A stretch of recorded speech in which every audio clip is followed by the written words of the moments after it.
Class 10th chapter number second polynomial start करते हैं। इसका इंट्रोडक्शन वीडियो रहेगा ही। ठीक, तो चैप्टर का नाम है पॉलिनोमियल। अब होता क्या है पॉलिनोमियल को देखते हैं। ठीक, ऐसा अलजेब्रिक एक्सप्रेशन जिसमें नंबर ऑफ वेरिएबल क्या होंगे, सिर्फ एक होंगे, उसको क्या कहते हैं, पॉलिनोमियल।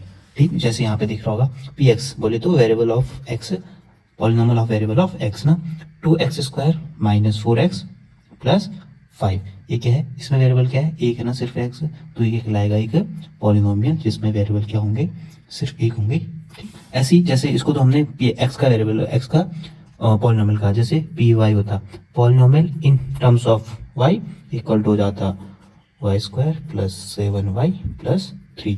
तो ये क्या है, इसका वेरिएबल कौन सा है, y। ठीक, तो ऐसा अलजेब्रिक एक्सप्रेशन जिसमें वेरिएबल क्या होगा, सिर्फ एक ही होगा, वो कुछ भी हो सकता है, x हो सकता है, y हो सकता है, z हो सकता है, वो क्या कहलाएगा, पॉलिनोमियल कहलाएगा। अब इसमें 2-3 टर्म्स हैं, उनको देख लेते हैं। ठीक है, पहला टर्म क्या है, फिर हमारे पास यहाँ पे 1, 2 और 3 ना, 2x² एक टर्म है, -4 और ये 5 एक टर्म है, तो उसमें नंबर ऑफ टर्म कितने हैं, 3। कौन कौन से हैं, 2x² है एक, -4x है दूसरा, और 5 क्या है, तीसरा टर्म है। ठीक, ये तो हो गया। अब कोफिशिएंट क्या होता है, कोफिशिएंट होता है वेरिएबल के साथ वाली चीज। जैसे x² का कोफिशिएंट क्या है, 2 है, वेरिएबल x² का कोफिशिएंट क्या है, 2। ऐसी x का कोफिशिएंट क्या है, -4, मतलब वेरिएबल के साथ वाली चीज को कहते हैं, उसका कोफिशिएंट कहते हैं। ठीक, और यहाँ पे वेरिएबल क्या है, फिर वेरिएबल यहाँ पे इस केस में क्या है, x है ना, इस केस में क्या था, वेरिएबल y था। यहाँ पे नंबर ऑफ टर्म कितने थे, 3, और इसके x² का वो क्या था, कोफिशिएंट 1, और 7 का कोफिशिएंट y का कोफिशिएंट क्या था, 7, और इसको क्या कहते हैं, कांस्टेंट टर्म ना, इसकी वैल्यू कभी चेंज नहीं होती। ठीक, समझ में आता। उसके बाद पढ़ते हैं first types of polynomial on basis of number of terms. अब नंबर ऑफ टर्म के बेसिस पे हम क्या करते हैं, पॉलिनोमियल को नाम देते हैं, नेमिंग करते हैं। ठीक, यहाँ पे देखो 4x है, इसमें नंबर ऑफ टर्म कितना है, 1, 7x² + 5 नंबर ऑफ टर्म 2। तो ऐसी इनकी नेमिंग होती है। फर्स्ट वाला देखो, अगर नंबर ऑफ टर्म सिर्फ एक है तो इसको कहते हैं मोनोमियल। हाँ, दूसरा, अगर नंबर ऑफ टर्म 1, 2 है तो उसको कहते हैं बाइनोमियल। अब नंबर ऑफ टर्म अगर 3 है तो उसको क्या कहते हैं, ट्राइनोमियल। ठीक, अगर नंबर ऑफ टर्म 3 से ज़्यादा है तो उसको जनरली हम क्या नाम देते हैं, पॉलिनोमियल। कितने भी हो सकते हैं, पॉलिनोमियल। ठीक है, ये तो हो गया classification, first types of polynomial on basis of number of term. समझ में आ जाएगा।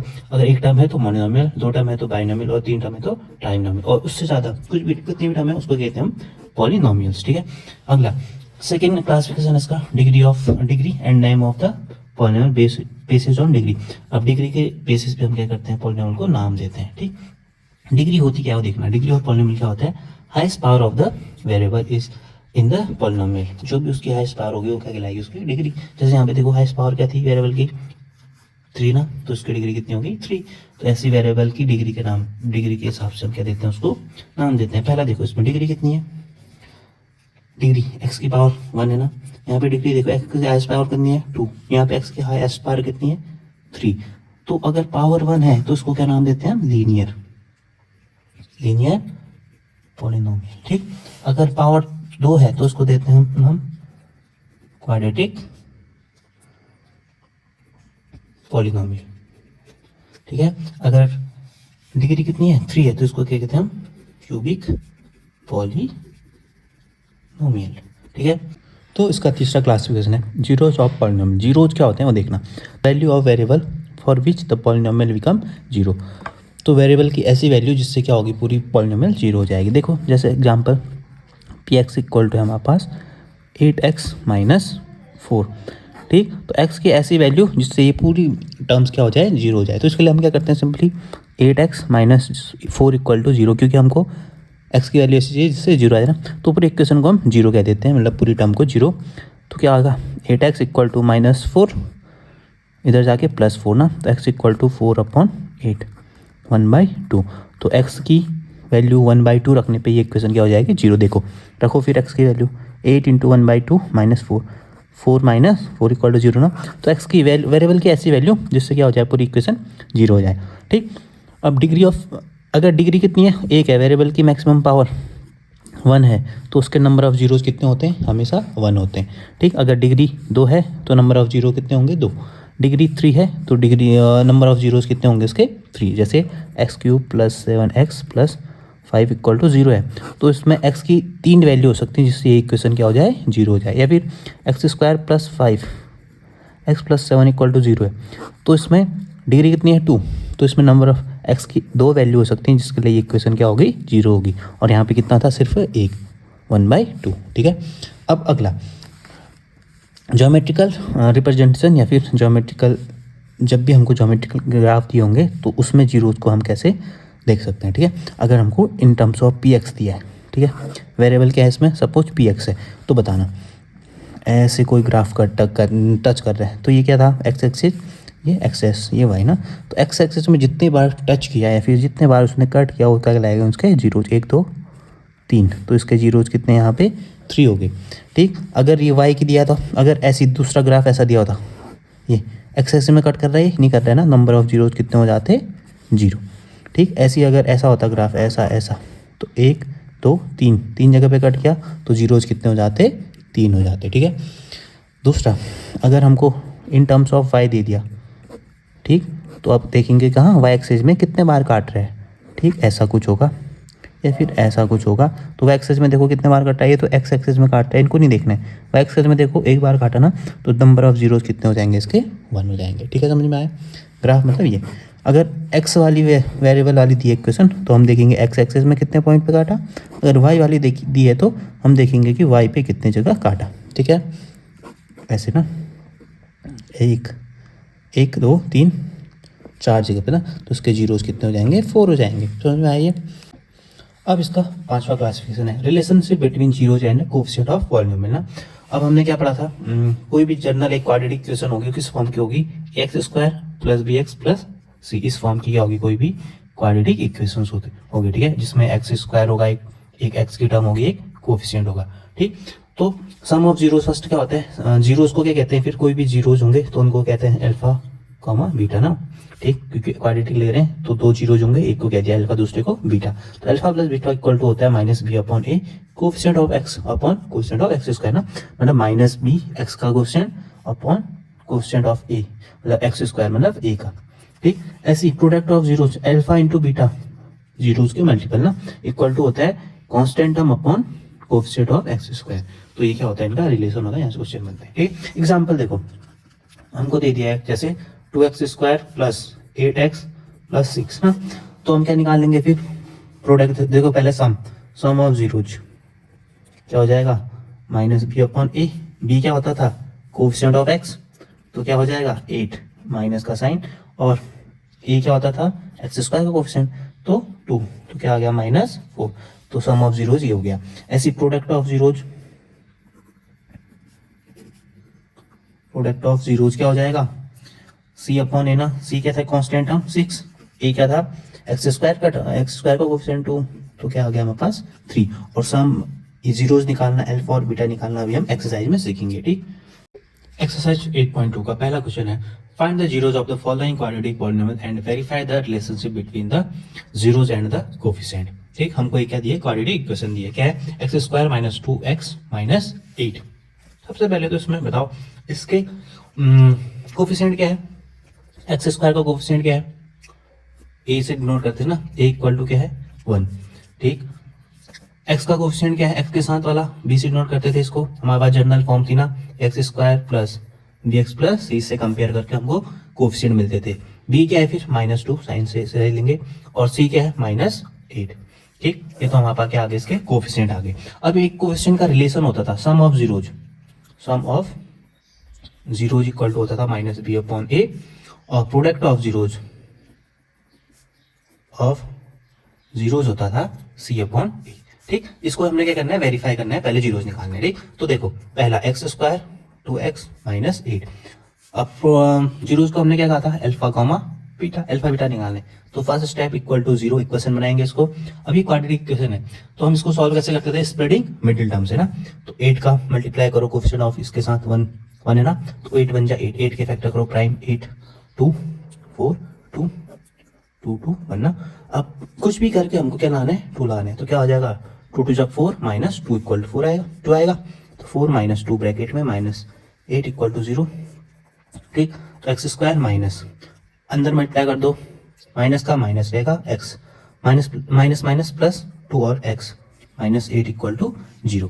अब क्या करेंगे हम, ठीक है एक्स कॉमन लो यहाँ से तो क्या आ जाएगा x माइनस 4, यहाँ पे क्या कॉमन लो -2 तो क्या आ जाएगा +2 कॉमन लो तो क्या बचेगा x माइनस 4 इक्वल टू 0। अब ये अंदर वाली चीज़ हमेशा सेम रहती है तो इसको कॉमन ले लो और बचा क्या हमारे पास x प्लस 2 इक्वल टू 0।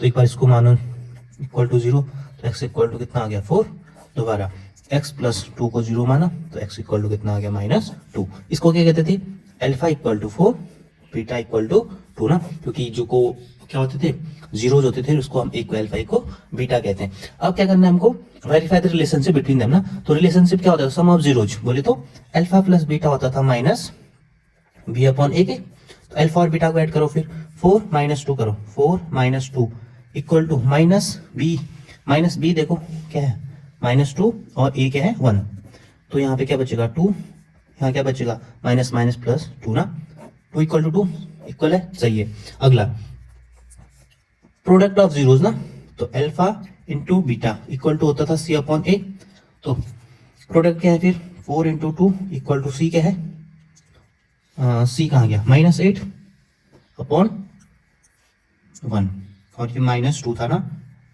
4, ये -2 था बीटा तो -2, तो -8 इक्वल टू -8।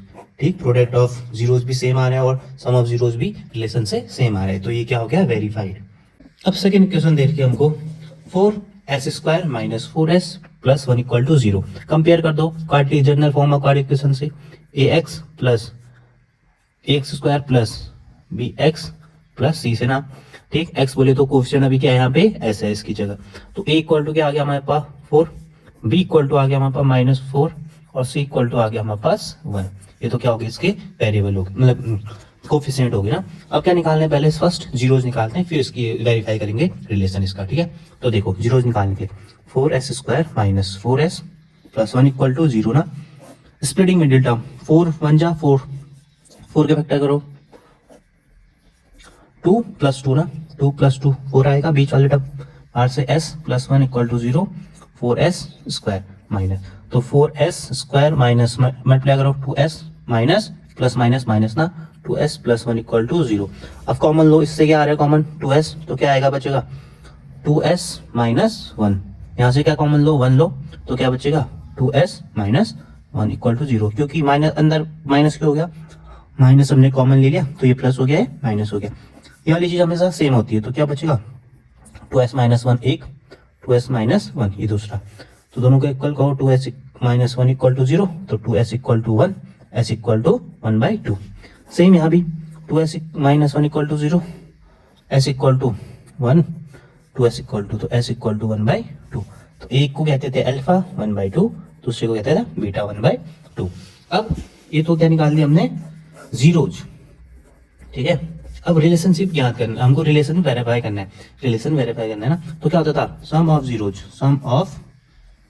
जीरोज बोले तो alpha plus beta equal to होता था -b अपॉन a, तो अल्फा प्लस बीटा की वैल्यू रखो फिर -1/2 प्लस नहीं प्लस अच्छा 1/2 plus 1/2 equal to minus b, देखो b क्या है -4, a क्या है 4, देखो क्या अच्छा माइनस साइन था ना बाहर से। ठीक है, तो ये क्या हो जाएगा कॉमन एलसीएम लो 2, 1 प्लस 1, यहाँ क्या बचेगा माइनस माइनस प्लस हो गया 4/4, तो 2/2 इक्वल टू 4/4।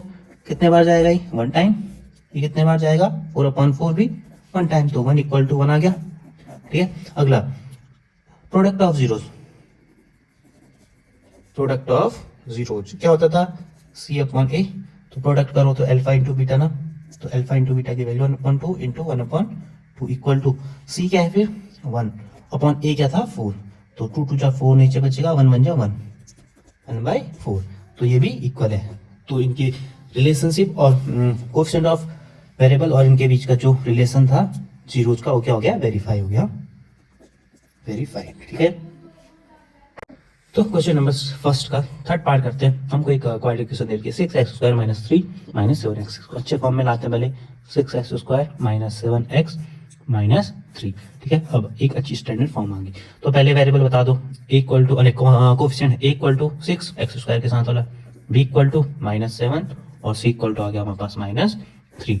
अब क्या निकाल दो, सम ऑफ जीरोस क्या होता था, सम ऑफ जीरोस क्या होता था in terms of variable minus B upon A equal to minus B की वैल्यू रखो -7 और ए क्या है हमारे पास 6, तो माइनस माइनस प्लस हो गया 7/6 सम ऑफ जीरोस आ गया। अब निकालो प्रोडक्ट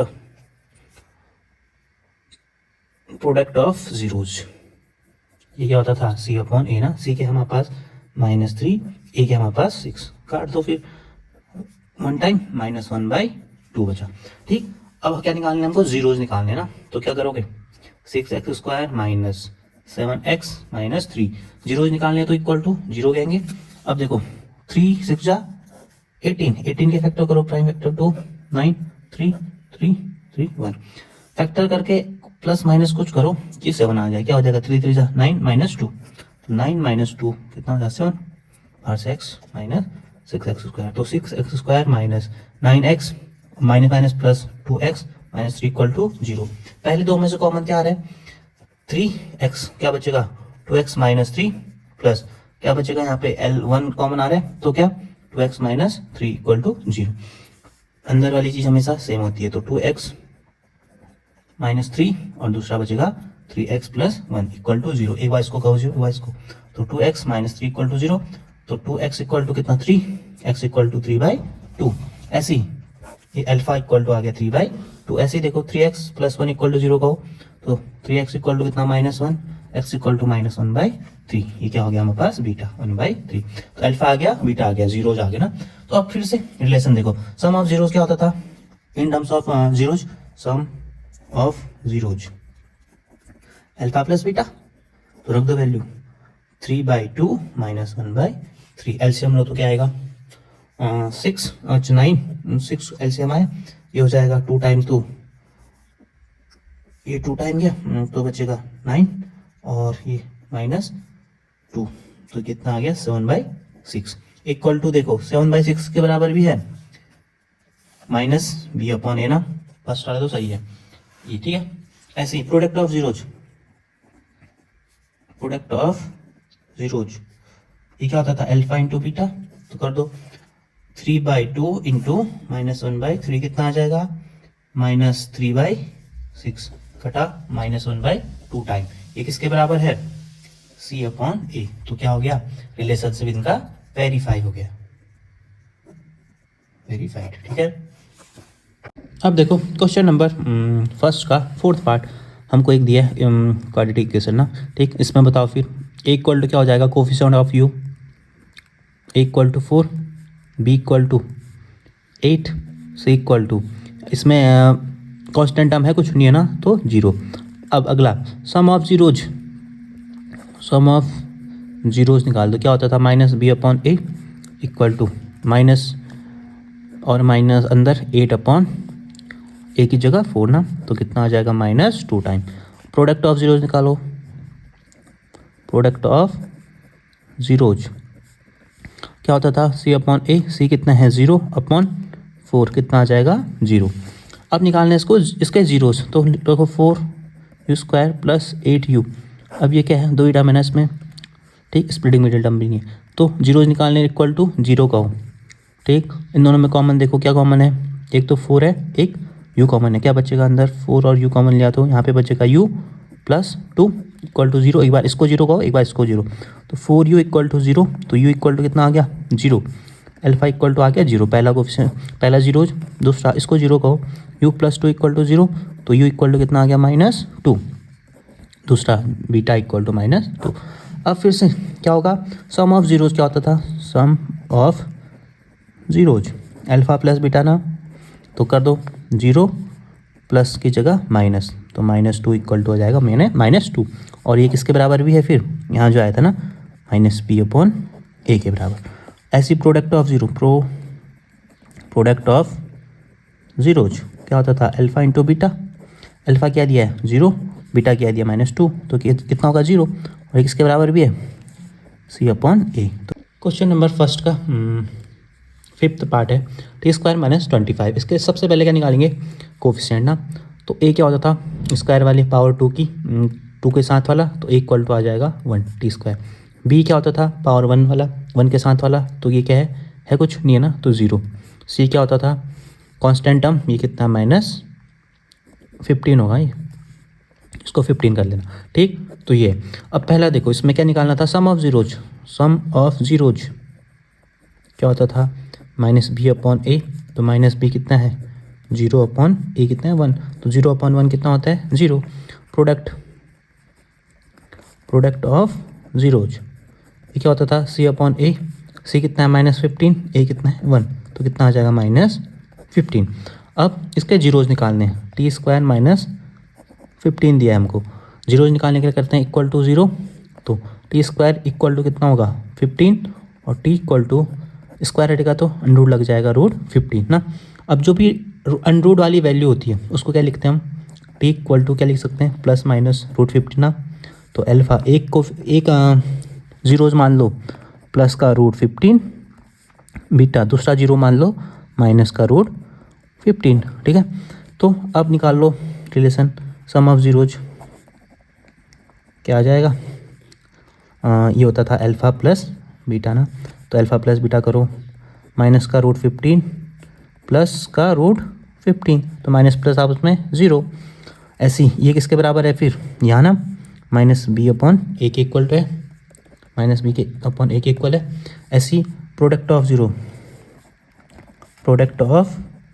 जीरोस क्या, अल्फ़ा इंटू बीटा, तो अल्फ़ा क्या था √15 माइनस का प्लस था इंटू माइनस का √15, और क्या हो जाएगा प्लस माइनस, रूट वाली वैल्यू क्या होंगे मल्टीप्लाई होंगी तो 15 आ जाएगा ना, √15 इंटू √15 कितना 15, और साइन क्या रहेगा प्लस माइनस माइनस, और ये इसके इक्वल है फिर c/a के।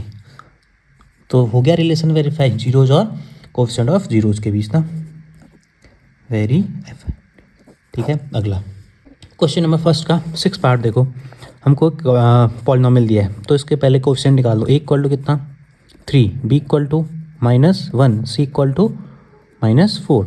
सम ऑफ जीरोज निकालते थे, क्या होता था -b/a, तो रख दो -b -1/a कितना 3, प्लस माइनस -1 प्लस ना 1/3। प्रोडक्ट ऑफ जीरोज क्या होता था c/a, c की वैल्यू रखो -4, a कितना है 3, तो इतना आ गया, ठीक है। अब निकालो इसके zeros, 3x² -x plus -4, zeros निकालने के लिए इक्वल टू 0 कहते हैं, ठीक है। अब 4 को मल्टीप्लाई करो 3, 12 के फैक्टर करो 1 आना चाहिए, 2 से 6, 2 से 3 1, तो कितना होगा 2 1 जा 2, हमको चाहिए 12 के फैक्टर, अच्छा ये हो गया 6, फिर 2, फिर 3, ये भी 3 ना 1, तो क्या करें कि 1 आ जाए, तो जब 4 - 3, 4 - 3 1 आ गया, x -4 equal to 0, 3x² minus ना, तो 3x² -4x plus minus plus 3x -4 equal to 0। अब देखो कॉमन इसको आगे लाओ फिर, क्योंकि सेम वाली चीज़ मिल जाएगी, x² plus 3x -4x plus -4 equal to 0। इसमें कॉमन क्या है 3x, क्या बचेगा हमारे पास x प्लस 1, यहाँ -1 कॉमन लो, क्या बचेगा -4 कॉमन लो, क्या बचेगा x प्लस 1 इक्वल टू 0। अंदर वाली चीज़ सेम है, कॉमन लो x प्लस 1, बचा क्या 3x -4 इक्वल टू 0। एक बार इसको 0 मानो, एक बार इसको 0, तो x प्लस 1 इक्वल टू 0, तो x इक्वल टू -1, अल्फा एक कोएफिशिएंट एक 0 आ गया, दूसरा 3x -4 इक्वल टू 0, तो x इक्वल टू कितना माइनस प्लस हो जाएगा इधर जाके, और अपॉन 3 ना, तो बीटा इक्वल टू आ गया 4/3। अब क्या होता था सम ऑफ जीरोज, ये क्या होता था अल्फा प्लस बीटा, तो अल्फा प्लस बीटा करो -1 प्लस 4/3, तो क्या हो जाएगा 3 एलसीएम आएगा, तो -3 प्लस 4/3, क्या बचेगा हमारे पास 1/3। ये किसके इक्वल भी है फिर -b/a के ना, वेरीफाई हो गया। ऐसे दूसरा प्रोडक्ट ऑफ जीरोज क्या होता था अल्फा इंटू बीटा, तो अल्फा क्या था हमारे पास -1, बीटा क्या था 4/3, क्या आ जाएगा -4/3, और किसके बराबर है ये c/a के, तो रिलेशन भी क्या हो गया इनका वेरीफाई हो गया। ठीक है। एक्सरसाइज 2.2 क्वेश्चन नंबर 2 कह रहे हैं find a quadratic polynomial each with the given numbers as the sum and product of its zeros respectively. पहला हमको सम दिया, दूसरा प्रोडक्ट दिया, मतलब ये वाला सम है, ये प्रोडक्ट ऑफ जीरोज है ना। तो क्वाड्रेटिक इक्वेशन क्या होती थी? Form of quadratic equation, form of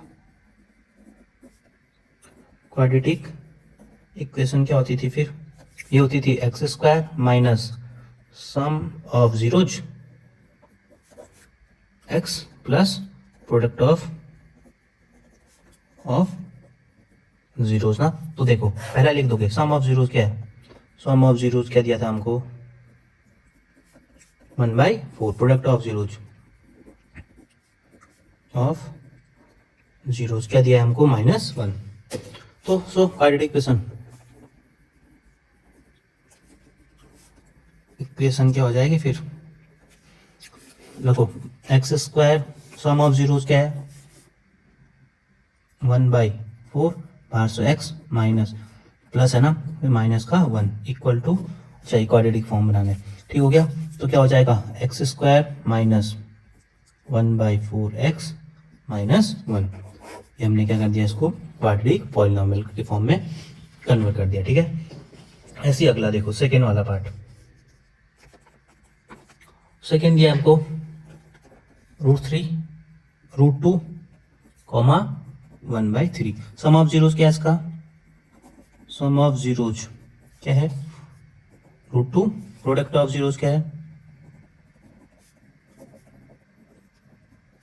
1/3 पहले लिख लेंगे, उसके बाद ये वाली चीज लिखनी है। ठीक है। हर क्वेश्चन में जो भी ऐसा क्वेश्चन पूछेगा, क्या फॉर्म ऑफ क्वाड्रेटिक इक्वेशन क्या होती है? X square minus sum of zero पास X plus product of zero. तो वही X square sum of zero क्या था? √2 बाहर से x माइनस 1/3। तो क्या हो जाएगा? X square minus √2x minus 1/3। इसको क्या कर दो? सॉल्व करोगे तो ठीक है, नहीं तो इतना भी चलेगा। ठीक है। अगला या फिर कर ही दो। ये क्या बचेगा? इधर मल्टीप्लाई करोगे 3x square minus 3√2x minus 1। ठीक। अगला थर्ड पार्ट हमको दिया था 0, √5। ये क्या था? Sum of zeros. Sum of zeros क्या था? 0। Product of zero, product of zeros क्या था हमारे पास? √5। फिर वही स्टेटमेंट लिखेंगे जर्नल फॉर्म ऑफ ना। तो क्या होगा? सीधे कर दो x square minus sum of zero 0 दिया है माइनस प्लस √5। तो क्या आएगा? X square plus √5। ठीक। ऐसी फोर्थ क्या क्या दिया हमको? 1,1। एक सम ऑफ जीरो है, एक प्रोडक्ट ऑफ जीरो है। हमको पता है क्या होता है? X square minus sum of zeros होता है और से x plus product of zero ना। तो क्या लिख दो? एक्स स्क्वायर पहला वाला सम है 1x प्लस दूसरा क्या है? प्रोडक्ट है, तो x square minus x plus 1। अगला फिफ्थ में दिया हमको -1/4 1/4। एक क्या है? सम ऑफ जीरो है, इक्वल टू लिख देना -1/4 प्रोडक्ट ऑफ जीरो क्या दिया हमको? 1/4। तो इक्वेशन क्या होगी फिर? Quadratic equation x square minus plus 1/4x minus 1/4। Further solve करो, एलसीएम लेके 4। तो क्या बचेगा? 4x square plus x minus 1। इधर जाके जीरो हो जाता है ना, तो क्या बचेगा? 4x प्लस x माइनस 1 ना। ऐसे ही अगला देखो लास्ट पार्ट हमको दिया है 4,1। Product of sum of zeros क्या है? सम ऑफ जीरोज क्या है? 4। प्रोडक्ट ऑफ जीरोज क्या है? ऑफ जीरोज क्या है? 1। तो इक्वेशन बना दो फिर। इक्वेशन क्वाड्रेटिक इक्वेशन है क्या होती है? X square minus sum of zeros 4 बाहर से x plus product of zero, तो x square minus 4x plus 1। ठीक। Exercise complete.